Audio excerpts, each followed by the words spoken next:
اے کاش کہ ہم استغفار کرنے والے بن جائیں. اور آپ کو شاید پتہ نہیں ہے استغفار جہاں گناہوں کی معافی ہے نا، وہاں یہ بہت سارے مسائل کے حل کی کنجی بھی ہے. آپ اگر پرابلم میں ہیں، روزی کے مسائل ہیں، اولاد نہیں ہو رہی ہے یا کوئی بھی پرابلم ہے، واقعہ سنیے. حضرت امام حسن بصری رحمۃ اللہ تعالی، بہت بڑے بزرگ، ایک شخص آیا آ کر کہتا ہوں بارش نہیں ہو رہی ہے، قحط کی پوزیشن آ گئی ہے، بارش نہیں ہو رہی، دعا فرمائیں کو وظیفہ عطا فرمائیں. آپ نے فرمایا استغفار کر، وہ چلا گیا. اچھا ایک بزرگ بیٹھے تھے ان کے پاس، حضرت ربیع بن صبیح رحمۃ اللہ، وہ دیکھ رہے تھے. دوسرا بندہ آیا کہتا حضور تنگ دستی ہے، کاروبار میں ڈاؤن ہے، رزق میں تنگی ہے. آپ نے فرمایا استغفار کرو. تیسرا شخص آیا کہتا حضور اولاد نہیں ہو رہی ہے، حصول اولاد کے لیے وظیفہ لینا ہے، فرمایا استغفار کرو. چوتھا بندہ آیا، وہ کہتا ہے کہ حضور میرے باغ میں فصلوں میں پیداوار کی کمی ہے، فرمایا استغفار کرو. حضرت ربیع بن صبیح کہتے ہیں حضور پہلا بندہ الگ پرابلم لے کر آیا، دوسرا الگ، تیسرا الگ، چوتھا الگ، چاروں کو ایک ہی دوائی، چاروں کو ایک ہی وظیفہ، استغفار استغفار. آئے ہائے بڑوں کی بڑی بات ہے. قرآن میں بھی پڑھتا ہوں، قرآن آپ بھی پڑھتے ہیں، مگر دیکھو اللہ والے کیسے پڑھتے ہیں. کیا خوبصورت جواب دیا آپ نے. آپ فرماتے ہیں سورہ نوح پارہ 29 آیت نمبر 10 سے 12 کی آپ نے تلاوت فرمائی. اب ذرا قرآن سنیے گا. بسم اللہ الرحمن الرحیم. استغفروا ربکم انہ کان غفارا یرسل السماء علیکم مدرارا ویمددکم باموال وبنین ویجعل لکم جنات ویجعل لکم انہارا. سبحان اللہ. ذرا سنیے گا، اپنے رب سے معافی مانگو. استغفروا ربکم انہ کان غفارا، بے شک وہ بڑا معاف کرنے والا ہے. اب میں دے گا عطا، کیا فرمائے گا؟ یرسل السماء علیکم مدرارا، وہ تم پر موسلا دھار بارش بھیجے گا. ویمددکم باموال وبنین ویجعل لکم جنات ویجعل لکم انہارا، فرمایا اور مالوں اور بیٹوں سے تمہاری مدد فرمائے گا، اور تمہارے لیے باغات بنا دے گا، اور تمہارے لیے نہریں میں بنائے گا. باغات بھی بڑھ رہے ہیں، اولاد بھی عطا ہو رہی ہے، مال بھی بڑھ رہا ہے، بارش بھی ہو رہی ہے. کسی سے؟ استغفار سے. استغفار یہ آپ کے بہت سارے پرابلمز کا حل ہے، مسائل کا حل ہے. بس اپنی زبان استغفار سے تر رکھے. اچھا پھر اس پہ تھوڑی سی شرمندگی بھی ہے. ایسا نہیں کہ استغفار بھی ہو رہا ہے اور دماغ کہیں اور ہے، مسکرا بھی رہے ہیں، ہنس بھی رہے ہیں، اور استغفر اللہ، کسی سے معافی مانگتے ہوئے ہنستا ہے کیا بندہ؟ استغفر اللہ ربی من کل ذنب واتوب الیہ، یا اللہ میں اپنے سارے گناہوں سے تجھ سے معافی مانگ رہا ہوں. بہت سارے استغفار کے سیغے ہیں. استغفر اللہ العظیم من کل ذنب عظیم، اے اللہ میں تجھ سے استغفار کرتا ہوں، وہ رب جو بہت عظیم ہے، اپنے سارے بڑے گناہوں سے میں استغفار کرتا ہوں. الگ الگ الگ سیغوں سے اللہ کی بارگاہ میں استغفار کریں. ہو سکے تو کبھی گناہ یاد آئیں تو آنسو بھی بہ رہے ہوں، مگر یہ استغفار اللہ کو بڑا پسند ہے، معافی رب کو بہت پسند ہے. ابو اللیث سمرقندی رحمۃ اللہ تعالی لکھتے ہیں پچھلی قوموں میں ایک شخص تھا، اس نے بہت گناہ کیے تھے. ایک بار اس نے اپنی پچھلی زندگی کے بارے میں سوچا، گناہوں کے بارے میں غور و فکر کیا تو اسے شرمندگی ہوئی. اس نے نادم و شرمندہ ہو کر 3 مرتبہ کہا اللہم غفرانک، اللہم غفرانک، اللہم غفرانک، اے اللہ تیری بخشش، اے اللہ تیری بخشش، اے اللہ پاک تیری بخشش. اسی لمحے اس کو موت آ گئی اور اللہ پاک نے اس کی بخشش فرمائی. آئیے ہم بھی پڑھ لیتے اللہم غفرانک، اللہم غفرانک، اللہم غفرانک. استغفار کرنا، توبہ کرنا، گناہ یاد کر کے شرمندہ ہونا، یہ اللہ کو کتنا پسند ہے. ایک سبحان اللہ، اس کے بارے میں چند برکتیں آپ کو بیان کرتا ہوں. بڑی عظیم برکت یہ ہے کہ اس کی بدولت بندے کا تنگی اور غم دور ہو جاتا ہے. حدیث پاک میں ہے جو ہمیشہ استغفار کرتا رہے اللہ پاک اس کے لیے ہر تنگی سے نکلنے کا راستہ بناتا ہے، ہر فکر و غم سے اسے خلاصی عطا فرماتا ہے. اس کی ایک برکت یہ بھی ہے کہ ایسے بندے کو اللہ پاک غیب سے رزق عطا فرماتا ہے. حدیث پاک میں ہے استغفار کرنے والے کو اللہ وہاں سے رزق عطا فرماتا ہے جہاں اس کا گمان بھی نہیں ہوتا ہے. اتنی مہنگائی ہے، اتنی مشکلیں ہیں، اتنی تنگی ہے، لوگ قرضے میں ہیں، کبھی ادھر جاتے ہو کبھی ادھر جاتے ہو. ارے بھائی سب کے پاس جاتے ہو، رب کے پاس کیوں نہیں جاتے؟ استغفار کرنا شروع کر دو، فرمایا ادھر سے روزی دے گا جہاں تمہارا گمان بھی نہیں جائے گا. اس کی برکت سے اللہ پاک دلوں کے زنگ کو دور فرماتا ہے. آئیے پیارے اسلامی بھائیوں، اللہ کو معافی مانگنا، دل سے پکارنا کتنا پسند ہے. میں آپ کو بہت ہی خوبصورت واقعہ بتاتا ہوں، اور یہ واقعہ ہے حضرت موسیٰ علیہ نبینا علیہ الصلوۃ والسلام کا. اللہ پاک نے حضرت موسیٰ علیہ نبینا علیہ الصلوۃ والسلام نے ایک بار اپنی مناجات میں عرض کیا یا اللہ یا رب. اللہ پاک کی طرف سے جواب آیا لبیک یا موسیٰ. آپ نے عرض کی یا اللہ تو میرا مالک ہے، تو خالق ہے، میں تو تیرا بندہ ہوں. ارشاد ہوا مجھے یہ پسند ہے کہ جب مجھے کوئی میرا بندہ یا رب پکارے تو میں اسے لبیک کہہ کر جواب. اللہ فرما رہا ہے حضرت موسیٰ نے عرض کی یا رب کیا یہ ہر موتی بندے کے لیے ہے؟ کیا ہر نیک آدمی کے لیے ایسا ہے کہ جب تجھے وہ پکارے تو لبیک فرماتا ہے؟ سنو اللہ فرماتا ہے ہاں بلکہ ہر گناہگار بندے کے لیے بھی ہے. حضرت موسیٰ نے عرض کی یا اللہ فرما بردار تو تیری اطاعت کرتا ہے، وہ بات تو سمجھ آ رہی ہے، گناہگار پر یہ کرم کس وجہ سے؟ اے ہے سنو میرے رب کیسا کریم ہے. فرماتا ہے اے موسیٰ اگر میں بھلائی کرنے والے کو اس کی بھلائی کا بدلہ دوں اور برائی کرنے والے پر اس کی برائی کی وجہ سے احسان نہ کروں تو میرا جود و کرم کہاں جائے گا؟ اللہ فرماتا ہے میرا پھر کرم، میری رحمت کس لیے ہے؟ برائی کرنے والا بھی، گناہ کرنے والا بھی مجھے پکارتا ہے، میں اسے بھی لبیک کہہ کر جواب دے۔ حضرت موسیٰ علیہ نبینا علیہ السلام کو ایک بار وحی نازل ہوئی کہ اے موسیٰ فلاں علاقے میں جاؤ، ہمارا ایک نیک بندہ اس کا انتقال ہو گیا ہے، جا کے اس کو غسل دو، اس کو کفن دو اور اس کا جنازہ پڑھو۔ حضرت موسیٰ وہاں پہنچ گئے اور جب وہاں جا کر آپ نے لوگوں سے کہا کہ مجھے فلاں بندے کے پاس لے جاؤ جس کا انتقال ہوا ہے، مجھے غسل دینا ہے، کفن پڑھنا ہے، جنازہ پڑھنا ہے، لوگوں نے کہا حضرت یہ تو زمانے کا گناہگار، بڑا بےہودہ، بڑا بدکار شخص تھا، آپ کو رب کا حکم تھا، آپ نے غسل بھی دیا، کفن بھی پہنایا، جنازہ بھی پڑھا، پھر رب کی بارگاہ میں عرض کی مولا بندے تو یہ کہہ رہے ہیں یہ تو بہت برا آدمی تھا، تو نے مجھے بھیجا اور فرمایا تیرا پیارا بندہ، میں نے جنازہ بھی پڑھ دیا، غسل اور کفن بھی دیا۔ پھر آپ سوچیں کہ کسی کا جنازہ حضرت موسیٰ پڑھ دیں تو اس کی تو بخشش کا تو کوئی مسئلہ ہی کوئی نہیں نا، وہ تو اللہ کے نبی جس کا جنازہ پڑھے غسل دے، تو یا اللہ تو نے ایسا انتظام فرما دیا۔ رب کریم کی طرف سے پتہ ہے کیا جواب آتا ہے؟ اللہ فرماتا ہے اے موسیٰ بندے سچ کہتے ہیں، یہ بندہ واقعی بڑا گناہگار تھا۔ جو علاقے والے شہر کے لوگ کہہ رہے ہیں نا ٹھیک کہہ رہے ہیں، یہ بندہ تھا ہی ایسا۔ یا اللہ جب اتنا گناہگار اتنی بڑی مہربانی کس وجہ سے؟ ارشاد ہوا اے موسیٰ اس بندے نے مرنے سے پہلے مجھ سے 5 کلمات کے ذریعے بات کی، مناجات کی، مجھے پکارا، 5 سینٹنس تھے، 5 کلمے تھے، اور اے موسیٰ اس کی وجہ سے میں نے اس کی مغفرت فرما دی۔ حضرت موسیٰ کہتے ہیں یا اللہ وہ 5 کلمے تو بتا دے، وہ 5 کیسے جملے تھے کہ علاقے میں سب سے مشہور بدکار اور اس کا انتقال ہو تو رب مغفرت بھی فرمائے اور اپنے نبی کو فرمائے جا کے جنازہ پڑھو۔ تو آپ نے کہا یا اللہ وہ 5 کلمات بتا دے۔ اب ذرا یہ 5 کلمات سنیے گا، ایکچولی جو بات سمجھنی ہے نا، استغفار ہے کیا، معافی مانگنا ہے کیا، توبہ کیا ہے؟ اللہ فرماتا نا کہ ہم نے سنا کہ جو بندہ اللہ سے استغفار کرتا ہے اللہ اسے دیکھ کر مسکراتا ہے۔ اس کی وجہ یہ کہ بندہ رب کی بارگاہ میں اپنے آپ کو سرنڈر کرتا ہے، اپنے گناہ یاد کرتا ہے، اپنی کم مائگی کا اظہار کرتا ہے۔ وہ کہتے ہیں نا الندم التوبہ، شرمندگی توبہ ہے۔ شرمندہ ہو جائے نا انسان، دنیا میں پتہ کیا معاملہ ہے، ہم کسی عدالت میں جا کر کہہ دیں ہم نے جرم کیا ہے، اقبال جرم، ٹھیک ہے، تو کیا ہوتا ہے؟ جج کہتا ہے پھر اس کو گرفتار کرو اور سزا سناؤ، بندہ خود ہی مان رہا ہے، گواہوں کی ضرورت کیا ہے؟ دنیا کی عدالت میں اقبال جرم پر سزا ملتی ہے، میرے رب کی رحمت کی عدالت دیکھو، بندہ وہاں جا کر اقبال جرم شرمندہ ہو جائے، معافی مانگ لے، اللہ اس کے سارے گناہ معاف فرما دے۔ یہ فرق ہے دنیا والوں میں اور رب کی عدالت میں، سبحان اللہ۔ وہ حضرت موسیٰ کہتے ہیں یا اللہ وہ 5 کلمے بتا، اور بتائے گئے تو وہ 5 کلمے سنیے گا ذرا۔ وہ بندہ کہتا ہے مرنے سے پہلے اے رب تو جانتا ہے میں نیکوں سے محبت کرتا ہوں اگرچہ خود نیک نہیں ہوں، یا رب تو جانتا ہے میں فاسقوں سے بغض رکھتا ہوں اگرچہ میں خود فاسق ہوں۔ سمجھ رہے بات؟ اے اللہ نیکوں سے پیار کرتا ہوں، مجھے پتا ہے میں خود نیک نہیں ہوں، میں گناہ گاروں سے نفرت کرتا ہوں حالانکہ میں خود بھی گناہ گار ہوں، کہیں بھی اپنی بڑائی نہیں ہے، میں گناہ گار، میں بدکار، مگر اللہ میں پیار کرتا ہوں نیک لوگوں سے۔ تیسرا جملہ کیا تھا؟ یا رب اگر مجھے معلوم ہو جائے کہ میرے جنت میں داخل ہونے سے تیری ملکیت میں کوئی کمی آ جائے گی اے اللہ میں تجھ سے پھر جنت کا سوال کرنا چھوڑ دوں گا۔ مجھے یہ پتا ہے یا اللہ تو نے مجھے جنت میں داخل کیا نا، تیری جنت میں کوئی کمی نہیں آئے گی، بہت بڑی ہے، ہم مجھے داخل بھی کرنے سے تیرا کچھ نہیں جائے گا، اگر کچھ جاتا ہوتا تو یا اللہ میں جنت تیرے سے مانگنا چھوڑ دیتا۔ چوتھا جملہ کیا ہے؟ اے رب اگر مجھے معلوم ہو جائے کہ مجھے جہنم میں داخل کرنے سے تیری ملکیت میں اضافہ ہو جائے گا تو میں پھر جہنم سے پناہ نہیں مانگوں گا، یعنی اگر تو تیرے ملک میں تیری شان میں اضافہ ہو رہا ہے مجھے جہنم میں ڈالنے سے، پھر تو میں نہیں کہوں گا تجھے کہ جہنم سے نکال، مگر مجھے پتا ہے تو پہلے ہی مالک ہے، تو پہلے ہی خالق ہے، سب کچھ تیرا ہے، مجھے جہنم میں ڈالنے سے تیری کوئی ملکیت میں اضافہ نہیں ہونا۔ اور آخری بات کیا کہتا ہے؟ یا رب اگر تو مجھ پر رحم نہ کرے گا تو پھر کون کرے؟ اللہ فرماتا ہے اے موسیٰ میں نے اس پر رحم کیا، یہ میرے کرم کے لائق تھا، میرے کرم کے لائق نہیں تھا کہ میں اسے ناکام لوٹا دیتا۔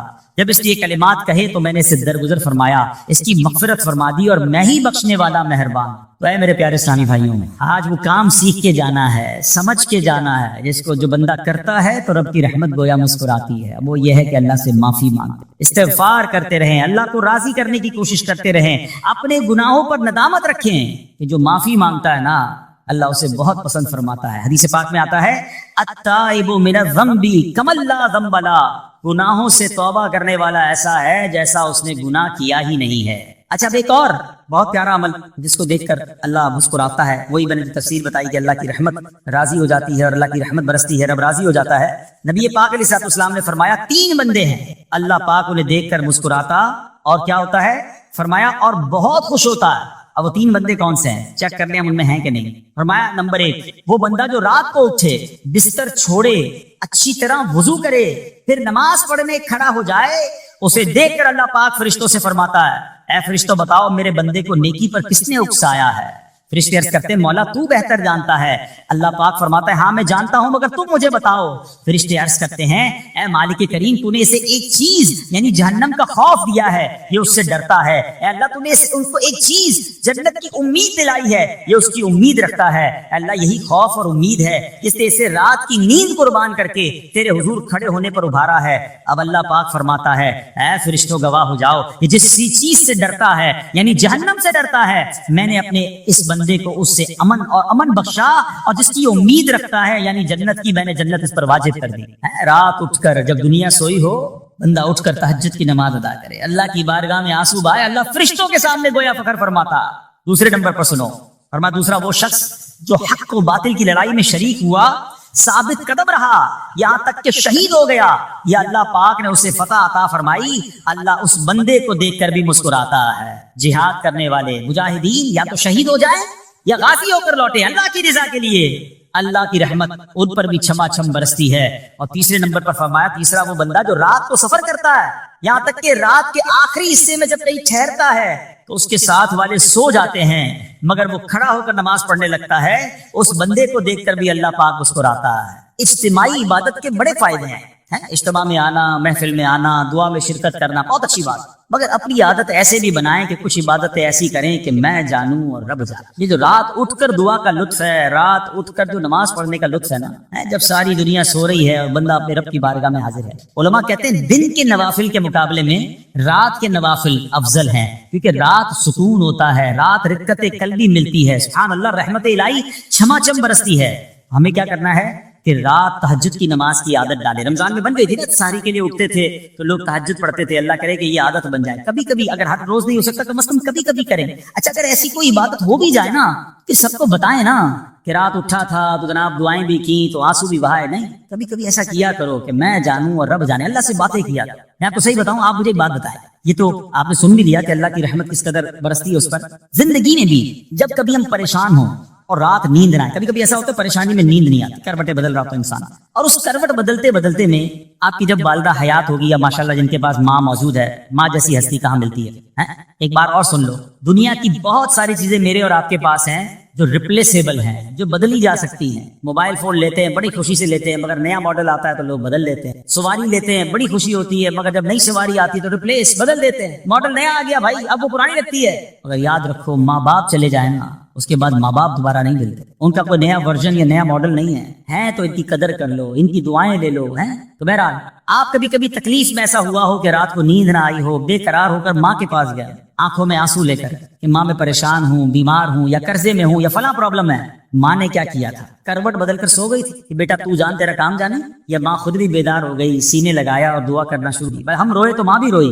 یہ ہے نا ماں, میری تکلیف. ایسا لگتا ہے کہ مجھے کبھی کبھی یہ فیصلہ کرنا مشکل ہوتا تھا کہ تکلیف مجھے زیادہ ہوتی ہے میری تکلیف میں, میری والدہ کو زیادہ ہوتی ہے. بیمار میں ہوں, تکلیف اسے, یہ رشتہ کہاں ملتا ہے. مگر مجھے ایک بات بتاؤ, جب میری تکلیف پر رات نیند چھوڑ کر بستر چھوڑ کر میں ماں کے پاس گیا, ماں نے سینے لگایا, تو اگر میں اپنا بستر چھوڑ کر آنکھوں میں آنسو لیے میری ماں سے مجھے کہیں زیادہ پیار کرنے والے رب کی بارگاہ میں چلا گیا, تو اس کی رحمت کیا مجھے مایوس کرتی؟ میری ماں کے دل میں جو ممتا ہے نا وہ بھی میرے رب نے ڈالی ہے. رب کی رحمت کتنی ہوگی. تو کبھی کبھی اللہ کی بارگاہ میں رات کے اس پہر حاضر ہوا کرو. جو پرابلم ہے آپ کی, جو مشکل ہے آپ کی, آپ یقین کریں, آپ اللہ کی بارگاہ میں تہجد کے وقت رات کے آخری پہر آنسو بہائیں, دعائیں کریں, نوافل پڑھیں, پھر دیکھیے آپ کے دل کو تسلی کیسے ہوتی ہے. آپ کا ایمان تازہ ہو جائے گا, اور آپ نے دیکھا کہ ایسے وقت عبادت کرنے والوں سے رب کتنا راضی ہوتا ہے. اللہ کرے یہ بات ہمیں سمجھ آ جائے. اسی طرح عظیم صحابی حضرت عبداللہ ابن مسعود رضی اللہ تعالیٰ سے روایت ہے, پیارے آقا مکی مدنی مصطفیٰ صلی اللہ تعالیٰ علیہ وسلم نے فرمایا, ایک بندہ رات کو اٹھتا ہے, اچھی طرح وضو کرتا ہے, پھر اللہ پاک کی حمد کرتا ہے, اس کی بزرگی بولتا ہے, اپنے نبی علیہ الصلوۃ والسلام پر درود پڑھتا ہے, قرآن کھول کر پڑھنا شروع کر دیتا ہے. یہ وہ بندہ ہے جسے دیکھ کر اللہ پاک مسکراتا ہے اور فرماتا ہے, دیکھو میرا بندہ عبادت کر رہا ہے جبکہ اسے میرے سوا کوئی نہیں دیکھ رہا ہے. اللہ, یہ کاش ہمیں عادت مل جائے کہ ہم اکیلے میں عبادت کریں, انفرادی عبادت کریں, میں جانوں میرا رب جانے. کبھی تلاوت کریں, کبھی درود پڑھیں, کبھی دعائیں کریں, کبھی آنسو بہائیں. سبحان اللہ, اس کا بدئی اور ہے. ہاں کبھی ایسا ہونا چاہیے. ہم محفل میں عشق رسول کے عالم میں رو بھی پڑھتے ہیں, مدینے کی یاد ہو, نعت شروع ہو تو ہماری آنکھوں میں آنسو آ جاتے ہیں, یہ بھی اچھی بات ہے. مگر کبھی کبھی رات ایسی بھی ہونی چاہیے کہ دل میں ہو یاد تیری گوشئے تنہائی، دل میں ہو یاد تیری گوشئے تنہائی ہو، پھر تو خلوت میں عجب انجمن آرائی ہو۔ کبھی زندگی میں ایسی راتیں بھی آنی چاہیے، وہ ہے نا، جاگ اٹھا اشکوں کا مقدر، عشق نبی میں روتے روتے کیسی گزری رات نہ پوچھو۔ کبھی کبھی ایسی رات بھی گزرنی چاہیے کہ آقا کی یاد میں آنسو بہ رہے ہوں، مدینے کی یاد میں، گھر والوں کو بھی پتہ نہ چلے، ہلکی ہلکی آواز میں کبھی نعت شریف لگا لیا کریں، کبھی مناجات لگا لیا کریں، ہم پتہ نہیں کیا دیکھتے دیکھتے سوتے ہیں۔ کاش انہی تصورات میں آنکھیں بند ہوں کہ میں سو جاؤں یا مصطفیٰ کہتے کہتے، میں سو جاؤں یا مصطفیٰ کہتے کہتے، کھلے آنکھ صلی علی کہتے۔ جو مدینے کے تصور میں سوتے ہیں نا، پھر خواب میں زیارت بھی کر لیتے ہیں۔ خواب کا ایک فنامنا یہ بھی ہے، آپ جس چیز کے بارے میں سوچتے ہوئے سوتے ہیں نا، عموماً گندی باتیں دیکھ کر، گندی چیزیں دیکھ کر سوتے ہیں، پھر ایسے ڈراؤنے خواب بھی آتے ہیں، انہیں ٹینشن بھی آتی ہے۔ فلموں میں بھی ماردار دیکھی، خواب میں بھی لڑائی جھگڑے دیکھ رہے ہیں۔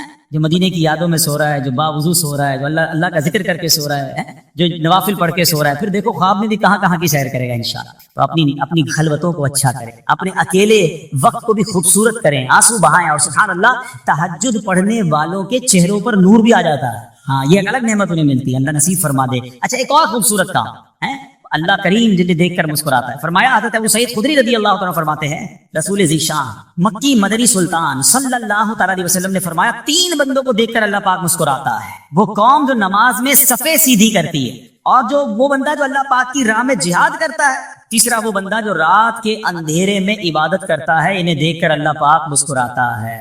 جہاد والی بات اور رات والی عبادت کی بات تو ہو گئی، اب اس میں نئی بات سیکھنے کو ملی، صفیں درست کرنے والی۔ اب روز نماز پڑھ رہے ہیں، صفیں درستی کر رہے ہوتے، امام صاحب کہہ کے تھک جاتے ہیں، کاندھے سے کاندھا ملائیں، صفوں کو سیدھا کریں۔ صفوں کو سیدھا کرنے والوں کو دیکھ کر رب کی رحمت مسکراتی ہے، رحمت برستی ہے۔ اب یہ کتنا آسان کام ہے، مگر اس کی طرف بھی توجہ نہیں ہوتی ہے۔ یاد رکھیے کہ صفیں سیدھی کرنا یہ بڑی نیکی ہے، اور اللہ کرے کہ ہم اس پر عمل کرنے والے بنیں۔ اور صفیں درست نہ کرنا ترک واجب، ناجائز اور گناہ ہے۔ سیدھی صفیں نہیں کرتے، نہیں، ناجائز کرتے ہیں، گناہ کرتے ہیں۔ صف درست نہ کرنے سے نماز ناقص رہ جاتی ہے۔ اور یہ بعض اوقات لوگ کہتے ہیں یار ہمیں نماز میں وسوسے بہت آتے ہیں، روایتوں میں آتا ہے صف درست نہ کرنا نماز میں وسوسے آنے کا سبب ہے۔ صفیں ٹھیک نہیں ہوں گی نا، عجیب عجیب سی باتیں دماغ میں آئیں گی۔ کیوں؟ حدیث پاک میں آتا ہے شیطان تمہارے درمیان بھیڑ کے بچے کی طرح گھس جاتا ہے، شیطان صفوں میں گھس جاتا ہے۔ صف سیدھی نہ کرنے میں چہرہ بگڑنے کا اندیشہ ہے۔ اے اب ذرا غور کر لیجیے یہ کتنا ضروری ہے۔ قرآن کریم میں ایک سورت ہے سورہ صافات، اس مبارک سورت کی پہلی آیت میں اللہ پاک نے فرمایا بَالصَّافَّاتِ صَفًّا، ان کی قسم جو باقاعدہ صفیں باندھے ہوئے ہیں۔ حضرت عبداللہ بن مسعود فرماتے ہیں یہاں صفیں باندھنے والوں سے مراد فرشتے ہیں۔ حضرت جابر بن سمرہ رضی اللہ تعالیٰ عنہ فرماتے ہیں ایک دن پیارے آقا مکی مدنی مصطفیٰ صلی اللہ تعالیٰ علیہ وسلم تشریف لائے اور فرمایا تم ایسے صف کیوں نہیں بناتے جیسے فرشتے صفیں بناتے ہیں؟ ہم نے عرض کی یا رسول اللہ صلی اللہ تعالیٰ علیہ وسلم فرشتے کیسے صف بناتے ہیں؟ فرمایا پہلے اگلی صف مکمل کرتے ہیں اور خوب مل کر کھڑے ہوتے ہیں۔ سبحان اللہ، مبارک ہو ان مسلمانوں کو وہ صفیں سیدھی کرتے ہیں، اچھی طرح کاندھے سے کاندھا ملاتے ہیں، گویا یہ فرشتوں کا کام کر رہے ہیں، فرشتوں والا کام کر رہے ہیں۔ تفسیر طبری میں ہے فاروق اعظم رضی اللہ عنہ کا یہ معمول تھا، جب نماز پڑھانے لگتے تو نمازیوں کو فرماتے صفیں سیدھی کر لو، اے فلاں ذرا آگے ہو جاؤ، اے فلاں ذرا پیچھے ہو جاؤ، پھر فرماتے بے شک اللہ پاک تمہیں فرشتوں کی طرح دیکھنا پسند فرماتا ہے۔ تو صفیں سیدھی رکھنا یہ فرشتوں کا انداز ہے اور اللہ کی رحمت خوب برستی ہے، گویا رب مسکراتا ہے انہیں دیکھ کر۔ تو اے میرے پیارے اسلامی بھائیوں، اور بھی بہت سارے کام ہیں جس کو دیکھ کر، جن کو کرنے سے اللہ کی رحمت چھما چھم برستی ہے۔ مسلمانوں کی پیاری امی جان حضرت عائشہ صدیقہ طیبہ طاہرہ رضی اللہ تعالی عنہا سے روایت ہے، رسول رحمت شفیع امت صلی اللہ تعالی علیہ وآلہ وسلم نے فرمایا جب بندہ مجھ پر درود پاک پڑھتا ہے تو اس کی برکت سے ایک فرشتہ اللہ پاک کی بارگاہ میں حاضر ہوتا ہے۔ اس فرشتے کے لیے حکم ہوتا ہے کہ اسے میرے بندے کی قبر کے پاس لے جاؤ تاکہ یہ میرے بندے کے لیے مغفرت کی دعا کرتا رہے اور میرے بندے کی آنکھیں ٹھنڈی ہوتی رہیں۔ ذات والا پہ بار بار، ذات والا پہ بار بار درود، بار بار اور بے شمار درود، قبر میں خوب کام آتی ہے، بے قصوں کی ہے یار غار دو۔ صلو علی الحبیب صلی اللہ تعالی علی محمد صلی اللہ علیہ وسلم۔ پیارے پیارے اسلامی بھائیوں، کچھ دنوں پہلے ہی کی بات ہے، ایک شور اٹھا کہ ماہ رمضان کا چاند نظر آ گیا، اور جیسے ہی رمضان آیا مسجدوں کی رونقیں بڑھ گئیں، نمازیوں کی تعداد بڑھ گئی۔ ایک عجب سما تھا سحری کا، ایک روحانی منظر تھا افطار کا۔ نوجوان، بوڑھے، بچے، اسلامی بہنیں سبھی عبادت میں مشغول ہو گئی۔ دیکھتے ہی دیکھتے عشرہ رحمت گیا، عشرۂ مغفرت آیا وہ بھی جدا ہوا. ہمیں لگا کہ ہم عشرۂ رحمت اور عشرۂ مغفرت میں ویسی عبادت نہیں کر سکے. اب آخری عشرے میں خوب عبادت کر لیں گے، تاک راتیں بھی ہیں، مگر غفلت میں وہ آخری عشرہ بھی گزار دیا. رمضان ہمیں تڑپا کر، بہاریں لٹا کر، برکتیں عطا کر کے ہم سے اب جدا ہو چکا ہے. اب رمضان یقیناً اگلے سال بھی آئے گا، مگر یہ نہیں پتا کہ ہم اس رمضان میں ہوں گے یا نہیں ہوں گے. ہمیں یہ بھی نہیں معلوم ہماری مغفرت ہوئی کہ نہیں. ہم رب کریم سے دعا کرتے ہیں کہ اللہ جن لوگوں نے تجھے راضی کیا ان کا واسطہ ہم سے راضی ہو جا، جن لوگوں کی مغفرت فرمائی ان کا واسطہ ہماری مغفرت فرما دے. ماہ رمضان کی بس اب یاد ہی باقی رہ گئی ہے. اب رمضان کے بعد کی زندگی ہے. اب زندگی ہمیں ایسے گزارنی ہے کہ جو ہم نے رمضان میں روحانیت حاصل کی، جو برکتیں حاصل، جو ہمیں تقوی کی سوغات رمضان سے ملی ہے، کہیں وہ ضائع نہ ہو جائے. ہمارا دشمن آزاد ہو چکا ہے، شیطان حملہ کرنے کے لیے بھرپور تیاری پر آمادہ ہے. کئی لوگوں کو تو اس نے پہلے 2 دنوں میں ہی مسجد سے دور کر دیا ہو. اب ہمیں بھی غور کرنا ہے کہ کیا ہمیں بھی اپنی ساری عبادتیں، ساری ریاضتیں، ساری روحانیت ضائع کرنی ہے یا نہیں.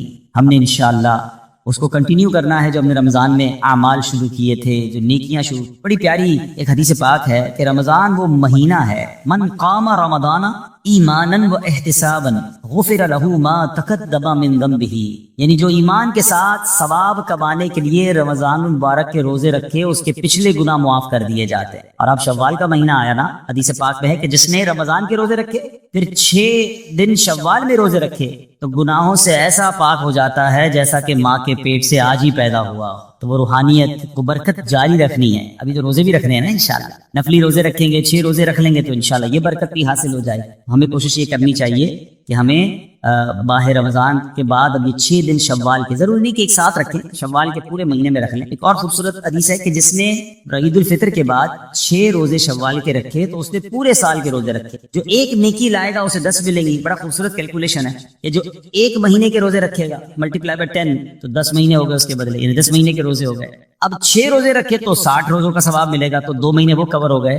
یعنی پورے سال کے روزوں کا ثواب اگر کمانا ہے تو رمضان اور اس کے بعد 6 دن شوال کے روزے رکھنے ہیں، تو انشاءاللہ ہم پورے رکھیں گے انشاءاللہ. اب رمضان کے بعد ہم نے پہلے یہ کیلکولیٹ کرنا ہے کہ جیسے رمضان سے پہلے تھے اب ویسے ہیں یا بدل گئے ہیں. اگر کسی کی رمضان سے پہلے بھی نمازیں قضا ہو رہی ہیں اور جیسے ہی رمضان گیا پھر قضا ہو رہی ہیں، رمضان سے پہلے بھی جھوٹ تھا، ماہ رمضان گزارا اب پھر جھوٹ ہے، رمضان سے پہلے بھی حرام روزی تھی، رمضان گزارنے کے بعد دوبارہ شوال سے وہی حرام روزی شروع ہو گئی ہے، تو پھر اس کا مطلب رحمت کی بارش میں وہ نہایا نہیں ہے، اس کی زندگی میں کوئی بدلاؤ آیا نہیں ہے. رمضان تو بدلنے آیا تھا، ایک نئی زندگی دینے آیا، لیکن دیکھنا یہ ہے کہ کیا ہمیں وہ نئی زندگی ملی یا ہم پھر اسی پرانی روٹین پر، وہی گناہوں بری عادتیں، وہی بری عادتیں، وہی نگاہوں کے گناہ، وہی زبان کے گناہ، وہی کانوں کے گناہ. یہ غور کرنا ہے. اتنا بڑا انعام ملنے کے بعد بندے کو بدلنا چاہیے. مہینہ بندہ کہتے ہیں نا کسی بیماری سے نکل کر آتا ہے تو بندہ کہتا نہیں یار اب یہ کام نہیں کرنے. بیماری کے بعد مجھے پتا چلا کہ کتنا مشکل ہے، میں نے یہ والے کھانے نہیں کھانے، میں نے یہ والے. کسی بھی جگہ ایک مہینہ کوئی گزار لے، چاہے وہ ہاسپٹل میں گزار لے، چاہے کسی اچھی صحبت میں گزار لے، چاہے کہیں اچھے کہتے ہیں انسٹیٹیوٹ میں گزار لے، تو اس کی زندگی میں خوب بڑا امپیکٹ آ جاتا ہے، زندگی بدل جاتی ہے. ہمیں تو پورا مہینہ رحمت کے سمندر میں رکھا گیا تھا، رحمت کی بارش میں رکھا گیا تھا. صبح بھی رحمت، شام بھی رحمت، افطار بھی رحمت، سحری بھی رحمت، دعائیں قبول ہو رہی تھیں، راتوں کو ایک عجب رونق تھی. ماشاءاللہ ہزاروں لاکھوں عاشقان رسول نے، بلکہ آل اوور دی ورلڈ دیکھے تو شاید کروڑوں لوگوں نے اعتکاف کیا. اب اعتکاف کرنے کے بعد بھی نہ بدلا، مسجد میں آنے جانے کے بعد بھی نہ بدلا میں، اور پھر ویسے ہی ہو گیا، پھر قصور کس کا ہے؟ قصور تو پھر میرا ہوا نا. یاد رکھیے قصور بارش کا نہیں ہوتا، زمین کا ہوتا ہے. رحمت کی بارش تو برسی، جو زمین نرم تھی اس نے پھول اگا دیے، جو زمین زرخیز تھی اس نے کھیت اگا دیے، اور جب پہلے ہی گندگی تھی تو بارش کی وجہ سے وہاں کیچڑ ہو جاتا. بندہ بعض اوقات کہتا ہے یار وہ روحانیت نہیں رہی، ہم اجتماع میں جاتا ہوں تو وہ لطف نہیں آتا، دعا میں وہ آنسو نہیں بہتے، پہلے بہت لطف تھا اب وہ کم ہو گیا ہے. کم کچھ بھی نہیں ہوا ہے. دل کی بستی خراب تو نہیں ہو گئی ہے، دل کی بستی خود تو نہیں اجاڑ گئی ہے. میرے علیہ سنت لکھتے ہیں نا، بات اسیاں سے میں نے بگاڑی، دل کی ہاتھوں سے بستی اجاڑی، بات ہے بگ بڑی دل کی ہاتھوں سے وسیع ہو جاڑی لطف و عطابت یفت ہو عطا کی مولا میرے مولا تو خیرات دے دے. دل کی بستی اجڑنے دینی نہیں ہے. شیطان آیا ہے اجاڑنے کے لیے. پلان پورا ہے اس کا. اس سے سب چھین لینا ہے. اس کی نمازیں، اس کے روزے، اس کی آنسو، اس کی دعائیں، اس کے سجدے، اس کے صدقے، اس کی خیرات، اس کے چہرے پر جو داڑھی سج گئی، سر پر جو امامے آ گئے، بہنوں نے جو پردے کی نیت کر لی، وہ آیا ہے بستی اجاڑنے. وہ آیا ہے ہم سے سب کچھ چھیننے. اب عقل مند وہ ہے جو شیطان کی باتوں میں نہ آئے، رحمان عز و جل کے رحمت کے سائے میں چھپ جائے، مسجدوں میں آتا رہے، نمازوں کی پابندی کرتا رہے، سنتوں پر عمل کرتا رہے. جی اگر چاہے بھی برائی کی طرف تو ان بری محفلوں کی طرف نہ جائے. اپنے گناہوں پر معافی مانگیں گے انشاءاللہ. راتوں کو اٹھ کر جب لوگ سو رہے ہوں گے اللہ کی بارگاہ میں عبادت کریں گے. اسی طرح فرمایا کہ صفوں کو درست کریں گے اور انشاءاللہ رب کی بارگاہ سے خوب رحمتیں لوٹیں گے. اے میرے پیارے اسلامی بھائیوں، یہ سب کب ہو سکے گا؟ کہ جب ہم اچھے ماحول میں رہیں گے. تہجد کو جب پڑھیں گے نا، جب پہلے فرض پڑھیں گے. جس کی فرض ہی قضا ہو رہی ہے تو اس کو تہجد کی باری کب آئے گی؟ استغفار تو جب کرے گا جب ایسے ماحول میں آئے گا کہ جہاں گناہوں کو یاد دلا کر معافی مانگنے کا ہمیں انداز اور اس کی فکر دی جائے. تو آج کے اس پرفتن دور میں دعوت اسلامی کا یہ پیارا ماحول آپ کے سامنے ہے. اس ماحول سے وابستہ رہیں. ہفتہ وار اجتماع میں، مدنی قافلوں میں، ہفتہ وار مدنی مذاکرے میں شرکت کرتے رہیں گے تو انشاءاللہ ان نیکیوں کا جذبہ بھی ملتا رہے گا اور انشاءاللہ ایسے کام کرنے میں اللہ کرے کامیاب ہو جائے. تصور ہی کتنا پیارا ہے. یقین کریں، میں شاید پتہ نہیں وہ فیلنگ آپ کو محسوس ہو رہی ہے کہ نہیں. یہ تصور ہی کتنا پیارا ہے کہ کبھی میں کوئی ایسا عمل کر لوں کہ رب کی رحمت مجھے دیکھ کر مسکرا دے.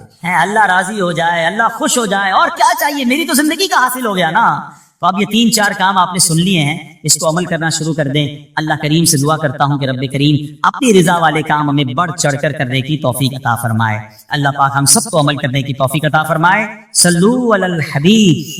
اے کاش کہ ہم استغفار کرنے والے بن جائیں. اور آپ کو شاید پتہ نہیں ہے، استغفار جہاں گناہوں کی معافی ہے نا، وہاں یہ بہت سارے مسائل کے حل کی کنجی بھی ہے. آپ اگر پرابلم میں ہیں، روزی کے مسائل ہیں، اولاد نہیں ہو رہی ہے، یا کوئی بھی پرابلم ہے، کیا سنیے.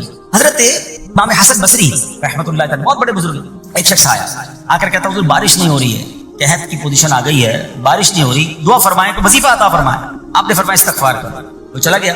اچھا، ایک بزرگ بیٹھے تھے ان کے پاس، حضرت ربیع بن صبیح رحمۃ اللہ، وہ دیکھ رہے تھے. دوسرا بندہ آیا، کہتا حضور تنگ دستی ہے، کاروبار میں ڈاؤن ہے، رزق میں تنگی ہے. آپ نے فرمایا استغفار کرو. تیسرا شخص آیا، کہتا حضور اولاد نہیں ہو رہی ہے، حصول اولاد کے لیے وظیفہ لینا ہے. فرمایا استغفار کرو. چوتھا بندہ آیا، وہ کہتا ہے کہ حضور میرے باغ میں، فصلوں میں پیداوار کی کمی ہے. فرمایا استغفار کرو. حضرت ربیع بن صبیح کہتے ہیں حضور پہلا بندہ الگ پرابلم لے کر آیا، دوسرا الگ، تیسرا الگ، چوتھا الگ، چاروں کو ایک ہی دوائی، چاروں کو ایک ہی وظیفہ، استغفار استغفار. آئے ہائے، بڑوں کی بڑی باتیں. قرآن میں بھی پڑھتا ہوں، قرآن آپ بھی پڑھتے ہیں، مگر دیکھو اللہ والے کیسے پڑھتے ہیں. کیا خوبصورت جواب دیا آپ نے. آپ فرماتے ہیں سورہ نوح پارہ 29 آیت نمبر 10 سے 12 کی آپ نے تلاوت فرمائی. اب ذرا قرآن سنیے گا. بسم اللہ الرحمن الرحیم. استغفروا ربکم انہ کان غفارا یرسل السماء علیکم مدرارا ویمددکم باموال وبنین ویجعل لکم جنات ویجعل لکم انہارا. سبحان اللہ. ذرا سنیے گا. اپنے رب سے معافی مانگو. استغفروا ربکم انہ کان غفارا، بے شک وہ بڑا معاف کرنے والا ہے. اب دے گا عطا، کیا فرمائے گا؟ یرسل السماء علیکم مدرارا، وہ تم پر موسلا دھار بارش بھیجے گا. وَيُمْدِدْكُمْ بِأَمْوَالٍ وَبَنِينَ وَيَجْعَلْ لَكُمْ جَنَّاتٍ وَيَجْعَلْ لَكُمْ أَنْهَارًا. فرمایا اور مالوں اور بیٹوں سے تمہاری مدد فرمائے گا، اور تمہارے لیے باغات بنا دے گا، اور تمہارے لیے نہریں بنائے گا. باغات بھی بڑھ رہے ہیں، اولاد بھی عطا ہو رہی ہے، مال بھی بڑھ رہا ہے، بارش بھی ہو رہی ہے. اس چیز سے؟ استغفار سے. تو استغفار یہ آپ کے بہت سارے پرابلمز کا حل ہے، مسائل کا حل ہے. بس اپنی زبان استغفار سے تر رکھے. اچھا، پھر اس میں تھوڑی سی شرمندگی بھی ہے. ایسا نہیں کہ استغفار بھی ہو رہا ہے اور دماغ کہیں اور ہے، مسکرا بھی رہے ہیں، ہنس بھی رہے ہیں اور استغفر اللہ. کسی سے معافی مانگتے ہوئے ہنستا ہے کیا بندہ؟ استغفر اللہ ربی من کل ذنب واتوب الیہ. یا اللہ میں اپنے سارے گناہوں سے تجھ سے معافی مانگ رہا ہوں. بہت سارے استغفار کے سیکھ ہیں. استغفر اللہ العظیم من کل ذنب عظیم.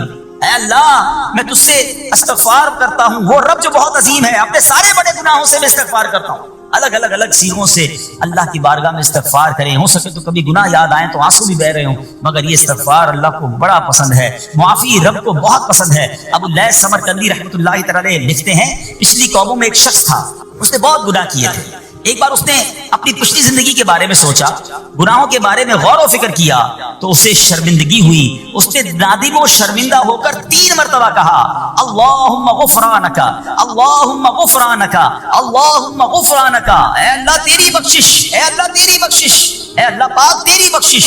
اسی لمحے اس کو موت آ گئی اور اللہ پاک نے اس کی بخشش فرما دی. آئیے ہم بھی پڑھ لیتے, اللہم غفرانک, اللہم غفرانک, اللہم غفرانک. استغفار کرنا, توبہ کرنا, گناہ یاد کر کے شرمندہ ہونا, یہ اللہ کو کتنا پسند ہے. ایک سبحان اللہ, اس کے بارے میں چند برکتیں آپ کو بیان کرتا ہوں. بڑی عظیم برکت یہ ہے, اس کی بدولت بندے کا تنگی اور غم دور ہو جاتا ہے. حدیث پاک میں ہے, جو ہمیشہ استغفار کرتا رہے اللہ پاک اس کے لیے ہر تنگی سے نکلنے کا راستہ بناتا ہے, ہر فکر و غم سے اسے خلاصی عطا فرماتا ہے. اس کی ایک برکت یہ بھی ہے کہ ایسے بندے کو اللہ پاک غیب سے رزق عطا فرماتا ہے. حدیث پاک میں ہے, استغفار کرنے والے کو اللہ وہاں سے رزق عطا فرماتا ہے جہاں اس کا گمان بھی نہیں ہوتا ہے. اتنی مہنگائی ہے, اتنی مشکلیں ہیں, اتنی تنگی ہے, لوگ قرضے میں ہیں, کبھی ادھر جاتے ہو کبھی ادھر جاتے ہو. ارے بھائی سب کے پاس جاتے ہو, رب کے پاس کیوں نہیں جاتے؟ استغفار کرنا شروع کر دو, فرمایا ادھر سے روزی دے گا جہاں تمہارا گمان بھی نہیں جائے گا. اس کی برکت سے اللہ پاک دلوں کے ضد کو دور فرماتا ہے. آئیے پیارے اسلامی بھائیوں, اللہ کو معافی مانگنا, دل سے پکارنا کتنا پسند ہے. میں آپ کو ایک بہت ہی خوبصورت واقعہ بتاتا ہوں, اور یہ واقعہ ہے حضرت موسیٰ علیہ نبینا علیہ السلام کا. اللہ پاک نے حضرت موسیٰ علیہ نبی علیہ السلام نے ایک بار اپنی مناجات میں عرض کیا, یا اللہ یا رب. اللہ پاک کی طرف سے جواب آیا, لبیک یا موسیٰ. آپ نے عرض کی, یا اللہ تو میرا مالک ہے, تو خالق ہے, میں تو تیرا بندہ ہوں. ارشاد ہوا, مجھے یہ پسند ہے کہ جب مجھے کوئی میرا بندہ یا رب پکارے تو میں اسے لبیک کہہ کر جواب. اللہ فرما رہا ہے, حضرت موسیٰ نے عرض کی, یا رب کیا یہ ہر مطیع بندے کے لیے ہے؟ کیا ہر نیک آدمی کے لیے ایسا ہے کہ جب تجھے وہ پکارے تو لبیک فرماتا ہے؟ سنو, اللہ فرماتا ہے ہاں, بلکہ ہر گناہگار بندے کے لیے بھی ہے. حضرت موسیٰ نے عرض کی, یا اللہ فرما بردار تو تیری اطاعت کرتا ہے, وہ بات تو سمجھ آ رہی ہے, گناہگار پر یہ کرم کس وجہ سے؟ اے ہے, سنو میرے رب کیسا کریم ہے. فرماتا ہے, اے موسیٰ اگر میں بھلائی کرنے والے کو اس کی بھلائی کا بدلہ دوں اور برائی کرنے والے پر اس کی برائی کی وجہ سے احسان نہ کروں تو میرا جود و کرم کہاں جائے گا؟ اللہ فرماتا ہے, میرا پھر کرم, میری رحمت کس لیے ہے؟ برائی کرنے والا بھی, گناہ کرنے والا بھی مجھے پکارتا ہے, میں اسے بھی لبیک کہہ کر جواب دیتا ہوں. حضرت موسیٰ علیہ نبینا علیہ السلام کو ایک بار وحی نازل ہوئی کہ اے موسیٰ فلاں علاقے میں جاؤ, ہمارا ایک نیک بندہ اس کا انتقال ہو گیا ہے, جا کے اس کو غسل دو, اس کو کفن دو اور اس کا جنازہ پڑھو. حضرت موسیٰ وہاں پہنچ گئے, اور جب وہاں جا کر آپ نے لوگوں سے کہا کہ مجھے فلاں بندے کے پاس لے جاؤ جس کا انتقال ہوا ہے, مجھے غسل دینا ہے, کفن پڑھنا ہے, جنازہ پڑھنا ہے. لوگوں نے کہا, حضرت یہ تو زمانے کا گناہگار, بڑا بےہودہ, بڑا بدکار شخص تھا, آپ کو رب کا حکم تھا, آپ نے غسل بھی دیا, کفن بھی پہنایا, جنازہ بھی پڑھا, پھر رب کی بارگاہ میں عرض کی, مولا بندے تو یہ کہہ رہے ہیں, یہ تو بہت برا آدمی تھا, تو نے مجھے بھیجا اور فرمایا تیرا پیارا بندہ, میں نے جنازہ بھی پڑھ دیا, غسل اور کفن بھی دیا. اب اگر آپ سوچیں کہ کسی کا جنازہ حضرت موسیٰ پڑھ دیں تو اس کی تو بخشش کا تو کوئی مسئلہ ہی کوئی نہیں نا, وہ تو اللہ کے نبی جس کا جنازہ پڑھے غسل دے, تو یا اللہ تو نے ایسا انتظام فرما دیا. تو رب کریم کی طرف سے پتہ کیا جواب آتا ہے؟ اللہ فرماتا ہے, اے موسیٰ بندے سچ کہتے ہیں, یہ بندہ واقعی بڑا گناہگار تھا. جو علاقے والے شہر کے لوگ کہہ رہے ہیں نا, ٹھیک کہہ رہے ہیں, یہ بندہ تھا ہی ایسا. اللہ جب اتنا گناہگار, اتنی بڑی مہربانی کس وجہ سے؟ ارشاد ہوا, اے موسیٰ اس بندے نے مرنے سے پہلے مجھ سے 5 کلمات کے ذریعے بات کی, مناجات کی, مجھے پکارا, 5 سینٹنس تھے, 5 کلمے تھے, اور اے موسیٰ اس کی وجہ سے میں نے اس کی مغفرت فرما دی. حضرت موسیٰ کہتے ہیں, یا اللہ وہ 5 کلمے تو بتا دے, وہ 5 کیسے جملے تھے کہ علاقے میں سب سے مشہور بدکار اور اس کا انتقال ہو تو رب مغفرت بھی فرمائے اور اپنے نبی کو فرمائے جا کے جنازہ پڑھو. تو آپ نے کہا, یا اللہ وہ 5 کلمات بتا دے. اب ذرا یہ 5 کلمات سنیے گا. ایکچولی جو بات سمجھنی ہے نا, استغفار ہے کیا, معافی مانگنا ہے کیا, توبہ کیا ہے. اللہ فرماتا نا کہ ہم نے سنا کہ جو بندہ اللہ سے استغفار کرتا ہے اللہ اسے دیکھ کر مسکراتا ہے. اس کی وجہ یہ کہ بندہ رب کی بارگاہ میں اپنے آپ کو سرنڈر کرتا ہے, اپنے گناہ یاد کرتا ہے, اپنی کم مائگی کا اظہار کرتا ہے. وہ کہتے ہیں الندم التوبہ, شرمندگی توبہ ہے. شرمندہ ہو جائے نا انسان. دنیا میں پتہ کیا معاملہ ہے, ہم کسی عدالت میں جا کر کہہ دیں ہم نے جرم کیا ہے, اقبال جرم, ٹھیک ہے, تو کیا ہوتا ہے, جج کہتا ہے پھر اس کو گرفتار کرو اور سزا سناؤ. بندہ خود ہی مان رہا ہے, گواہوں کی ضرورت کیا ہے. دنیا کی عدالت میں اقبال جرم پر سزا ملتی ہے, میرے رب کی رحمت کی عدالت دیکھو، بندہ وہاں جا کر اقبال جرم کر لے، شرمندہ ہو جائے، معافی مانگ لے، اللہ اس کے سارے گناہ معاف فرما دیتا۔ یہ فرق ہے دنیا والوں میں اور رب کی عدالت میں، سبحان اللہ۔ وہ حضرت موسیٰ کہتے ہیں یا اللہ وہ 5 کلمے بتا، اور بتائے گئے تو وہ 5 کلمے سنیے گا ذرا۔ وہ بندہ کہتا ہے مرنے سے پہلے اے رب تو جانتا ہے میں نیکوں سے محبت کرتا ہوں اگرچہ خود نیک نہیں ہوں، یا رب تو جانتا ہے میں فاسقوں سے بغض رکھتا ہوں اگرچہ میں خود فاسق ہوں۔ سمجھ رہے بات؟ اے اللہ نیکوں سے پیار کرتا ہوں، مجھے پتا ہے میں خود نیک نہیں ہوں، میں گناہ گاروں سے نفرت کرتا ہوں حالانکہ میں خود بھی گناہ گار ہوں، کہیں بھی اپنی بڑائی نہیں ہے، میں گناہ گار، میں بدکار، مگر اللہ میں پیار کرتا ہوں نیک لوگوں سے۔ تیسرا جملہ کیا تھا؟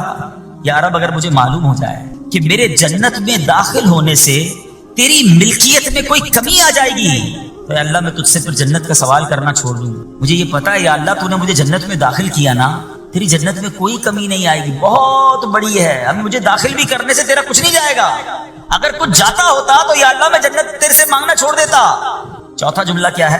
اے رب اگر مجھے معلوم ہو جائے کہ مجھے جہنم میں داخل کرنے سے تیری ملکیت میں اضافہ ہو جائے گا تو میں پھر جہنم سے پناہ نہیں مانگوں گا، یعنی اگر تو تیرے ملک میں تیری شان میں اضافہ ہو رہا ہے مجھے جہنم میں ڈالنے سے، پھر تو میں نہیں کہوں گا تجھے کہ جہنم سے نکال، مگر مجھے پتا ہے تو پہلے ہی مالک ہے، تو پہلے ہی خالق ہے، سب کچھ تیرا ہے، مجھے جہنم میں ڈالنے سے تیری کوئی ملکیت میں اضافہ نہیں ہونا۔ اور آخری بات کیا کہتا ہے؟ یا رب اگر تو مجھ پر رحم نہ کرے گا تو پھر کون کرے؟ اللہ فرماتا ہے اے موسیٰ میں نے اس پر رحم کیا، یہ میرے کرم کے لائق تھا، میرے کرم کے لائق نہیں تھا کہ میں اسے ناکام لوٹا دیتا، جب اس لیے کلمات کہے تو میں نے اسے درگزر فرمایا، اس کی مغفرت فرما دی اور میں ہی بخشنے والا مہربان۔ تو اے میرے پیارے اسلامی بھائیوں، آج وہ کام سیکھ کے جانا ہے، سمجھ کے جانا ہے، اس کو جو بندہ کرتا ہے تو رب کی رحمت گویا مسکراتی ہے، وہ یہ ہے کہ اللہ سے معافی مانگے، استغفار کرتے رہیں، اللہ کو راضی کرنے کی کوشش کرتے رہیں، اپنے گناہوں پر ندامت رکھیں کہ جو معافی مانگتا ہے نا اللہ اسے بہت پسند فرماتا ہے۔ حدیث پاک میں آتا ہے التائب من الذنب کمن لا ذنب لا، گناہوں سے توبہ کرنے والا ایسا ہے جیسا اس نے گناہ کیا ہی نہیں ہے۔ اچھا اب ایک اور بہت پیارا عمل جس کو دیکھ کر اللہ مسکراتا ہے، وہی میں نے تفصیل بتائی کہ اللہ کی رحمت راضی ہو جاتی ہے اور اللہ کی رحمت برستی ہے، رب راضی ہو جاتا ہے۔ نبی پاک علیہ السلام نے فرمایا 3 بندے ہیں اللہ پاک انہیں دیکھ کر مسکراتا اور کیا ہوتا ہے؟ فرمایا اور بہت خوش ہوتا ہے۔ اب وہ 3 بندے کون سے ہیں؟ چیک کرنے ہم ان میں ہیں کہ نہیں۔ فرمایا نمبر 1 وہ بندہ جو رات کو اٹھے، بستر چھوڑے، اچھی طرح وضو کرے، پھر نماز پڑھنے کھڑا ہو جائے، اسے دیکھ کر اللہ پاک فرشتوں سے فرماتا ہے اے فرشتوں بتاؤ میرے بندے کو نیکی پر کس نے اکسایا ہے؟ فرشتے عرض کرتے ہیں مولا تو بہتر جانتا ہے۔ اللہ پاک فرماتا ہے ہاں میں جانتا ہوں مگر تم مجھے بتاؤ۔ فرشتے عرض کرتے ہیں اے مالک کریم تو نے اسے ایک چیز یعنی جہنم کا خوف دیا ہے، یہ اس سے ڈرتا ہے۔ اے اللہ تو نے ان کو ایک چیز جنت کی امید دلائی ہے، یہ اس کی امید رکھتا ہے۔ اے اللہ یہی خوف اور امید ہے جس نے اسے رات کی نیند قربان کر کے تیرے حضور کھڑے ہونے پر ابھارا ہے۔ اب اللہ پاک فرماتا ہے اے فرشتوں گواہ ہو جاؤ، جس چیز سے ڈرتا ہے یعنی جہنم سے ڈرتا ہے، میں نے اپنے اس بندے کو اس سے امن بخشا، اور جس کی امید رکھتا ہے یعنی جنت کی، میں نے جنت اس پر واجب کر دی۔ رات اٹھ کر جب دنیا سوئی ہو بندہ اٹھ کر تہجد کی نماز ادا کرے، اللہ کی بارگاہ میں آنسو بہائے، اللہ فرشتوں کے سامنے گویا فخر فرماتا۔ دوسرے نمبر پر سنو، فرمایا دوسرا وہ شخص جو حق و باطل کی لڑائی میں شریک ہوا، ثابت قدم رہا یہاں تک کہ شہید ہو گیا، یا اللہ پاک نے اسے فتح عطا فرمائی، اللہ اس بندے کو دیکھ کر بھی مسکراتا ہے۔ جہاد کرنے والے مجاہدین یا تو شہید ہو جائیں یا غازی ہو کر لوٹے اللہ کی رضا کے لیے، اللہ کی رحمت ان پر بھی چھما چھم برستی ہے۔ اور تیسرے نمبر پر فرمایا تیسرا وہ بندہ جو رات کو سفر کرتا ہے، یہاں تک کہ رات کے آخری حصے میں جب کہیں ٹھہرتا ہے تو اس کے ساتھ والے سو جاتے ہیں مگر وہ کھڑا ہو کر نماز پڑھنے لگتا ہے، اس بندے کو دیکھ کر بھی اللہ پاک مسکراتا ہے۔ اجتماعی عبادت کے بڑے فائدے ہیں، اجتماع میں آنا، محفل میں آنا، دعا میں شرکت کرنا بہت اچھی بات ہے، مگر اپنی عادت ایسے بھی بنائیں کہ کچھ عبادتیں ایسی کریں کہ میں جانوں اور رب جانے۔ یہ جو رات اٹھ کر دعا کا لطف ہے، رات اٹھ کر جو نماز پڑھنے کا لطف ہے نا، جب ساری دنیا سو رہی ہے اور بندہ اپنے رب کی بارگاہ میں حاضر ہے۔ علماء کہتے ہیں دن کے نوافل کے مقابلے میں رات کے نوافل افضل ہیں، کیونکہ رات سکون ہوتا ہے، رات رقت قلبی ملتی ہے، سبحان اللہ، رحمت الہی چھما چھم برستی ہے۔ ہمیں کیا کرنا ہے؟